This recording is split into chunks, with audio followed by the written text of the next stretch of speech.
Hello students, आपका मेरे channel smart study में स्वागत है। स्टूडेंट्स, आज हम ईएमसी की वर्कशीट नंबर 22 करेंगे जो कि क्लास 9 टू 12 के लिए है। तो आइए शुरू करते हैं आज की वर्कशीट शुरू करने से पहले प्लीज मेरे चैनल को सब्सक्राइब कर दीजिए। तो आइए देखते हैं आज की वर्कशीट। आई कैन, मैं कर सकता हूँ, मैं कर सकती हूँ। तो आइए देखते हैं क्या लिखा गया बेटा आज की वर्कशीट में। मेरा अगले सप्ताह विद्यालय में हो रही भाषण प्रतियोगिता में हिस्सा लेने का बहुत मन कर रहा है। तो देखो यहाँ पे जो बच्चा है ये बोल रहा है कि अगले सप्ताह विद्यालय में एक भाषण प्रतियोगिता है जिसमें उसका लेने का बहुत हिस्सा मन कर रहा है। यह तो बहुत अच्छी बात है। क्या तुमने अपना नाम प्रतियोगिता की सूची में लिखवा दिया है? तब उसका दोस्त कहता है कि तुमने अपना नाम प्रतियोगिता की सूची में लिखवा दिया है। तो वो बोलते हैं नहीं। क्या पहले कभी भाग लिया है? उसके दोस्त ने पूछा पहले कभी भाग लिया है? फिर कोशिश करूंगा, पहले भाषण तो लिख लूं। अब वो कह रहे कि पहले लिख लेता हूँ भाषण, कोशिश करूंगा इस बार ना। फिर कैसे करोगे? वो पूछता भाई कैसे करोगे, तुमने अगर पहले भाग नहीं लिया है तो इस बार तुम कैसे करोगे?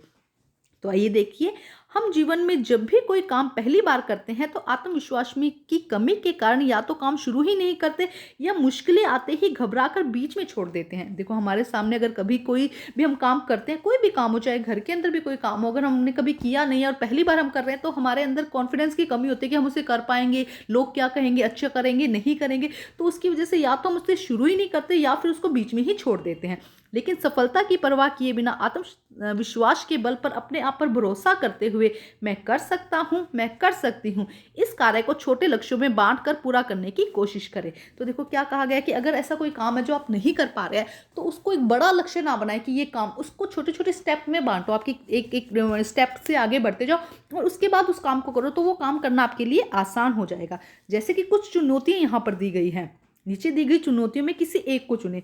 मैं सुबह जल्दी नहीं उठ पाता हूँ या उठ पाती हूँ, जैसे कि सबसे बड़ी प्रॉब्लम बच्चों के लिए कि जल्दी नहीं उठ पाते। तो इसको अगर दूर करना है तो आप छोटे, कि अगर आप 9 बजे उठ रहे हैं तो एक दिन आप 8 बजे उठिए, फिर आप 7 बजे उठिए, 6 बजे, और धीरे धीरे आप 5, 5:30, 6 बजे आराम से उठ भी जाएंगे और उठकर पढ़ भी लेंगे। दूसरा, मेरा प्रोजेक्ट कभी समय पर पूरा नहीं होता। देखो मेरा प्रोजेक्ट जो है कभी समय पे पूरा नहीं होता, ये एक चुनौती है। इसको कैसे हम कर सकते हैं? अगर आपका प्रोजेक्ट पूरा नहीं हो रहा, अगर आपका प्रोजेक्ट 10 पन्नों का है तो आप उसे क्या करिए, 8 पेज का बनाइए। आपका कोई काम है जो बहुत ज़्यादा बड़ा है तो उसको थोड़ा छोटा करिए, छोटे छोटे स्टेप में उसको पूरा करने की कोशिश कीजिए। मुझे अपनी वर्कशीट खुद करने में बहुत मुश्किल आती है। देखो अगर वर्कशीट खुद करने में मुश्किल आती है तो पहले उसे समझिए, एनसीईआरटी की बुक पढ़िए, उसको समझिए, उसके बाद आप उसे ईजिली खुद कर सकते हैं। तो देखो बहुत बड़ा काम नहीं है, लेकिन अगर उसको छोटे छोटे स्टेप में हम बांट देंगे तो वो करना बहुत आसान हो जाएगा। मैं बड़े होकर क्या बनना चाहती हूँ या चाहता हूँ, मुझे ये बात अपने पेरेंट्स से करते हुए हिचक होती है। देखो हम बहुत सी बातें होती है जो अपने पेरेंट्स से नहीं कर पाते हैं। तो अगर आप सीधे डायरेक्ट अपने पेरेंट्स से ये बात नहीं कर सकते कि मुझे ये बनना है बड़े होके, तो आप उनसे बात कीजिए धीरे धीरे कि किसके बनने से क्या फ़ायदा है, किसके बनने से क्या नुकसान है, किस में हम आगे जा सकते हैं। तो धीरे धीरे ऐसे करके आप अपनी बात रखिए। हमने यहाँ क्या किया, स्टेप बाय स्टेप आगे बढ़े हैं। मुझे टीचर से प्रश्न पूछने में बहुत घबराहट होती है। अब देखो ऑनलाइन क्लासेस हो रही हैं सबकी, तो टीचर प्रश्न करता है, जब उसका आंसर देने में बहुत सारे बच्चों को वीडियो ऑन करने में प्रॉब्लम, उसके बाद में वीडियो अगर ऑन कर लिया तो वहाँ से क्वेश्चन पूछने में घबराहट, तो इसका आंसर कैसे किया जाए? तो इसको भी हम स्टेप बाय स्टेप क्या कर सकते हैं, सॉल्व कर सकते हैं। तो देखते हैं, आइए करते हैं कैसे। देखो क्या कहा गया है, अब तैयार हो जाइए, चुनी गई चुनौतियों पर सोचिए कि इस कार्य को पूरा करने के लिए आपको कौन कौन से छोटे छोटे लक्ष्य में बांटना होगा। 10 मिनट का समय लेकर स्टेप्स को नीचे दिए गए फ्लो चार्ट में लिखिए। तो हम चुनते हैं इसके अंदर से ये कि मुझे टीचर से प्रश्न पूछते हुए घबराहट होती है, तो इस क्वेश्चन को हम कैसे, जो ये क्वेश्चन है ये एक चुनौती है हमारे लिए, इसको हम कैसे सोल्व कर सकते हैं। तो देखो बेटा, अगर आपको टीचर से प्रश्न पूछने में घबराहट हो रही है तो सबसे पहले आप टीचर से कांटेक्ट कीजिए। कांटेक्ट का मतलब है कि जब ऑनलाइन क्लास शुरू हो गई तो आप सीधा उनसे गुड मॉर्निंग, है ना, इस तरह से थोड़ी सी एक बात कीजिए। आपके और टीचर के बीच में थोड़ी सी बात होगी तब आपकी थोड़ी घबराहट दूर होगी। उसके बाद जब टीचर कोई क्वेश्चन करता है, उसका हाँ या ना में जवाब है, अगर आप उसका हाँ या ना में जवाब दे के बताते हैं कि मैडम हाँ, यस या नो करते हैं, तब आपकी थोड़ी घबराहट होगी। फिर सिंपल शब्दों में कुछ क्वेश्चन पूछिए और धीरे धीरे जब आप ऐसे 1-2 बार क्वेश्चन पूछेंगे तो आपकी घबराहट बिल्कुल दूर हो जाएगी। तो आइए इसको फ्लो चार्ट में करते हैं हम। तो सबसे पहले देखो क्या करना होगा, हम करते हैं पहले टीचर को गुड मॉर्निंग करके विश करना होगा। जैसे कि सबसे पहले क्या किया, सिर्फ इतना बोलिए गुड मॉर्निंग मैम, तो आपकी जो घबराहट है थोड़ी कम हो जाएगी। देखो स्टेप बाय स्टेप कैसे होगा। सेकंड स्टेप क्या हो जाएगा, टीचर द्वारा पूछे गए सवाल का जवाब हाँ या ना में देना होगा। सेकंड स्टेप क्या हो जाएगा कि टीचर ने कोई क्वेश्चन पूछा कि आज ये काम हुआ, आज ये काम नहीं हुआ, या कोई भी क्वेश्चन टीचर पूछता है, हाँ या ना में उसका जवाब दीजिए। आप देखेंगे कि इससे भी आपकी घबराहट थोड़ी, जो टीचर से आपको फील हो रही है ना घबराहट, वो दूर हो जाएगी। तीसरा स्टेप क्या हो सकता है, फिर टीचर से अपना कोई सवाल कम शब्दों के साथ पूछें। यहाँ पे बेटा फिर कर लीजिएगा, फिर टीचर के साथ अब कोई भी सवाल है कि मैडम ये कैसे होगा, कब होता है, कहाँ होता है, इस तरह का आप कोई क्वेश्चन पूछिए जो कम शब्दों का हो, जिससे कि आपका क्या है, जो घबराहट है देखेंगे आप धीरे धीरे कम हो जाएगी। और धीरे धीरे क्या होगा, इस तरह धीरे धीरे आपकी पूरी घबराहट जो है वो क्या हो जाएगी, दूर हो जाएगी। तो देखिए इस तरह से आप यहाँ पर अच्छे से लिख सकते हैं कि पहले सिर्फ गुड मॉर्निंग विश करेंगे, उसके बाद हाँ या ना में जवाब देंगे, फिर कम शब्दों के साथ क्वेश्चन पूछा जाएगा, और फिर क्या होगा, पूरी तरह घबराहट क्या होगी, धीरे धीरे जब आप एक दो बार और गुड मॉर्निंग विश करेंगे, एक दो बार और बात करेंगे, तो आपकी जो घबराहट है वो टीचर से दूर हो जाएगी। तो ये देखो, ये हमने क्या किया, यहाँ पे 4 स्टेप लिखे। इसको आगे और भी कंटिन्यू कर सकते हैं कि हमने 2 बार हाँ या ना में जवाब दिया है ना, जब क्लास ओवर होगी तो फिर गुड मॉर्निंग विश किया। इस तरह से हम और स्टेप बना सकते हैं इसके। तो इस तरह से अगर कोई स्टेप में बांट लेते तो वो काम हमें इतना बड़ा नहीं लगता है।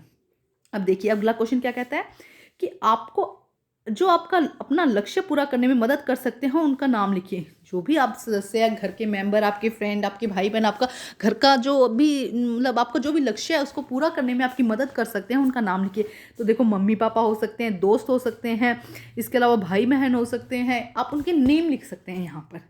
ठीक है, जो भी आपका लक्ष्य है, एम है, उसको पूरा करने में जो भी आपका मदद कर रहा है उनका यहाँ पर नेम लिख सकते हैं। आइए आगे देखते हैं क्या वर्कशीट में दिखा गया है बेटा। देखिए, चुने हुए कार्य को स्टेप में बांट कर करने से क्या समझ में आया। जब आपने उसको स्टेप में बांटा तो आपको बेटा क्या समझ में आया। देखो एक तो स्टेप में बांटने से कि काम आसान हो गया है ना, आपने सिर्फ गुड मॉर्निंग विश किया, यस नो में आंसर दिया, तो काम आसान हो गया ना। जब कोई काम आसान होता है तो हम इजीली उसको कर सकते हैं, है ना। तो यहाँ पे हम लिख सकते हैं कि हम किसी काम को स्टेप में बांटकर आसानी से कर सकते हैं और वह काम इतना मुश्किल हमें नहीं। थोड़ी बेटा मिस्टेक हुई है लिखते वक्त यहाँ पर, तो आप इस तरह से लिख दीजिएगा मुश्किल, है ना। हम किसी में इस तरह आ जाएगा, किसी भी काम को स्टेप में बांटकर आसानी से कर सकते हैं, वह काम हमें इतना मुश्किल नहीं लगता है। अगर हम उसे स्टेप में बांट देते हैं तो वह काम हमें मुश्किल नहीं लगता है। नेक्स्ट देखिए क्या कहा गया है बेटा, अपने निजी जीवन में बड़े या मुश्किल कार्य को छोटे लक्ष्यों में बांटना आपको कैसे मदद करेगा। तो देखो यही मदद करेगा, यही आंसर इसमें हो जाएगा कि वो काम हमारे लिए आसान हो जाएगा, है ना। हम अपनी मंजिल पे भी पहुंच जाएंगे, जो हमें मंजिल चाहिए वहाँ पे भी पहुंच जाएगा और वो काम हमारे लिए आसान हो जाएगा। हम उसको बिना डरे करेंगे ना, हमारा आत्मविश्वास बढ़ जाएगा। यहाँ पे लिख दीजिए कि हमारा आत्मविश्वास भी क्या होगा, इससे बढ़ जाएगा और हम बिना डरे उस काम को अच्छे से कर सकेंगे। आइए आगे देखते हैं क्या दिया गया बेटा वर्कशीट में।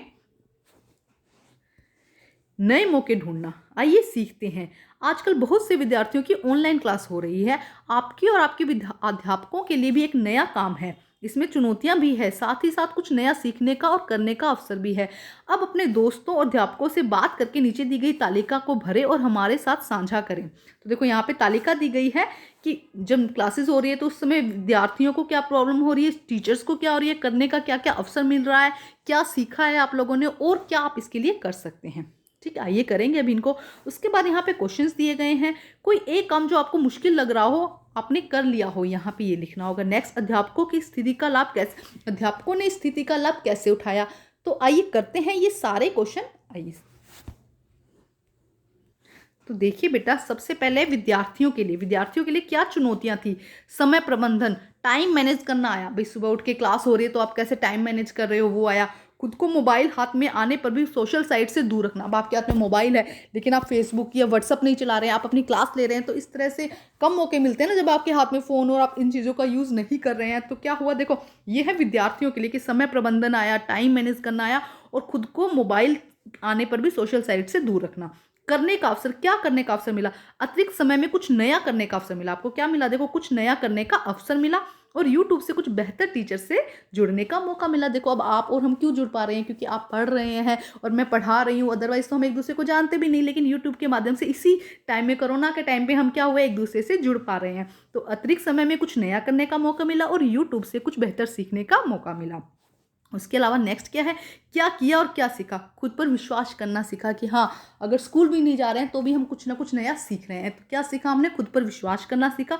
और नथिंग इज इम्पॉसिबल, कि कुछ भी ऐसा नहीं है कि पॉसिबल नहीं हो। अगर स्कूल नहीं जा पा रहे हैं तब भी हम घर पे बैठे पढ़ाई कर रहे हैं, ये आपने नया सीखा। नेक्स्ट देखिए, और क्या कर सकते थे। खुद को मैनेज करके हम कुछ भी कर सकते हैं उम्मीद से बेहतर। मतलब अगर हम टाइम अपना फिक्स कर लें तो ज़रूरी नहीं है कि स्कूल में वो पढ़ाई होगी, आप घर पे भी वही पढ़कर और अच्छे नंबर भी ला सकते हैं। तो ये थे स्टूडेंट्स के लिए। अब हम कहते हैं शिक्षक के लिए, टीचर्स के लिए क्या क्या नई नई चुनौतियाँ आई। तो देखिए, सबसे पहले चुनौतियाँ, स्टूडेंट को मोटिवेट करना। अब देखो, टीचर के लिए क्या सबसे बड़ी प्रॉब्लम थी कि मोटिवेट करना। अदरवाइज स्कूल में बच्चे आते हैं, अच्छा सा पढ़ाते हैं, टीचर समझाते हैं, कुछ प्रॉब्लम है तो क्लियर करते हैं। लेकिन सबसे पहले कि जो घर में बच्चा है उसको मोटिवेट करना कि तुम्हें पढ़ना है। उनसे लगातार कॉन्टैक्ट में रहना, उन्हें क्या करना है, लगातार कांटेक्ट में बने रहना उनके साथ में, कभी फ़ोन पर, कभी व्हाट्सएप पे, कभी क्लास के थ्रू, हमेशा बात करते रहो जिससे कि बच्चा क्या रहे, मोटिवेट लगे। नेक्स्ट देखो क्या है, क्या करने का अवसर मिला, देखते हैं। तो देखिए, करने का अवसर, हर स्टूडेंट को इनोवेटिव तरीके से पढ़ाने का अवसर। देखो, आज तक तो कभी किसी टीचर के सामने ये था ही नहीं, क्लास होती थी और अपने तरीके से पढ़ाते थे। लेकिन अब नए नए तरीकों से कि बच्चे भी क्या हो, ऑनलाइन क्लासेस में अटेंड करें, उनको अच्छा लगे बच्चों को, तो नए नए इनोवेटिव तरीके से बच्चों को पढ़ाने का मौका मिला। अब टीचर ने क्या सीखा, देखो ऑनलाइन टीचिंग सीखी। आज तक कभी किसी टीचर को क्या था, ब्लैक बोर्ड पे पढ़ाना था, लेकिन अब उन्होंने क्या सीखा, ऑनलाइन टीचिंग सीखी। गूगल मीट से मीटिंग करना सीखा, किस तरह गूगल मीट से हम क्लास लेते हैं, बच्चों से बात करते हैं किस तरह से, ये सब चीज़ें हमने टीचर्स ने भी सीखी है बेटा। नेक्स्ट देखिए, और क्या नया टीचर्स कर सकते हैं। ऑनलाइन टीचिंग और क्लासरूम की टीचिंग को जोड़कर लर्निंग आसान कर सकते हैं। देखो, ऑनलाइन टीचिंग और क्लासरूम दोनों टीचिंग को आपस में जोड़कर, कि कभी तुम्हें क्लास में भी क्या करें कि यूट्यूब पे कोई वीडियो दिखाएं, है ना, फ़ोन से, लैपटॉप से, या मतलब उसके थ्रू, प्रोजेक्टर के थ्रू, किसी तरह से। तो इन दोनों को जोड़कर जो लर्निंग है उससे और आसान बनाए, ये टीचर कर सकते हैं, है ना। आइए देखते हैं नेक्स्ट क्वेश्चन क्या था। देखो, क्वेश्चन था नेक्स्ट, कोई एक काम जो आपको मुश्किल लग रहा हो और आपने किया हो। तो बताइए, यहाँ पे आप वो लिखेंगे जो एक काम आपको मुश्किल लग रहा हो लेकिन आपने किया हो। देखो, घर बैठकर अपनी पढ़ाई जारी रखना बेहद मुश्किल लग रहा था, परंतु अब मेरे टीचर्स की मेहनत और गाइडेंस से लग रहा है कि पढ़ाई बहुत बेहतर हो रही है, और यूट्यूब पर कुछ नए शिक्षकों से जुड़कर अच्छा लग रहा है। मुझे तो बहुत अच्छा लग रहा है बेटा, आप लोगों के साथ में जुड़कर। घर बैठे अब पढ़ाई करना क्या और मुश्किल था, अब कुछ नहीं समझ में आ रहा था कि क्या करें, लेकिन नए नए तरीके से पढ़कर, टीचर्स की गाइडलाइंस मिलकर कि किस तरह से क्या किया जाए, तो उससे मिलकर बहुत अच्छा लग रहा है। अब देखते हैं नेक्स्ट क्वेश्चन क्या है बेटा। देखो क्या कहा गया है, अध्यापकों की स्थिति का कैसे लाभ उठाया। अध्यापकों ने स्थिति का लाभ कैसे उठाया। अध्यापकों के दौरान खुद को अपडेट किया, इंटरनेट की दुनिया से खुद को जोड़ा। अदरवाइज तो क्या था, टीचर स्कूल जाता था, बच्चों को पढ़ाता था, अपनी बुक्स से पढ़ता था, लेकिन अब क्या हुआ, टीचर ने कैसे लाभ उठाया कि खुद को अपडेट किया। उन्होंने इंटरनेट की दुनिया का यूज़ करना शुरू कर दिया। इंटरनेट पे कैसे हम गूगल मीट, कभी नहीं देखी थी आज तक गूगल मीट, लेकिन अब गूगल मीट देख रहे हैं, किस तरह से ले रहे हैं। शुरुआत में थोड़ी मुश्किलें आई, फिर थोड़ा अच्छा लगने लगा। बच्चों से जुड़कर, उनका साथ पाकर, उनकी सहायता पाकर हमको बहुत अच्छा लगा। तो ये है आज की वर्कशीट। इसे और इनोवेटिव तरीके से अपनी वर्कशीट अपनी नोटबुक में करिएगा। नोटबुक में कंप्लीट करके अपने टीचर से चेक कराइएगा, और प्लीज़ मेरे चैनल को लाइक कीजिए, सब्सक्राइब कीजिए और शेयर कीजिए। Thank you students.